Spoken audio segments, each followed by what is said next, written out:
Hello mga ka-angels. Ayan, magupit karong gabi na kay medyo taas na to ang buhok, tubo sa buhok. So, akong gi-contact na mo si Adon para lang magpagupit ko. Anyway, bago na pod si partner na nahuman, then ako na pod. Then diha para lang manipis siya nga area sa pika side. Pero sa salon lang na ako na siya sa salon lang mi nagpa gupit ni partner. Ayan akong among hair trimmer gina si Adon since pag pag siya gina magupit sa kuha satisfied kay ko. Ayan limpyo na sa pikas na pod. Kita niya diha nindot na dyan siya, nahinay na, then trim ginagmay. Ayan, kiss didri, kiss dito para nindot ang agi sa iyang paggunting. Ayan, finishing gamay, finishing. Sing. Yan tulog-tulog yun may kamar katulugon tana. Ayan, pingpiyong para inon nga cute.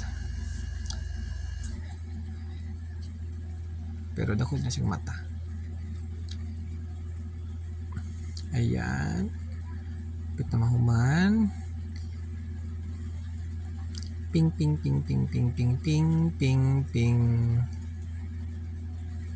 Ato si partner na sa kilid kaya human na siya.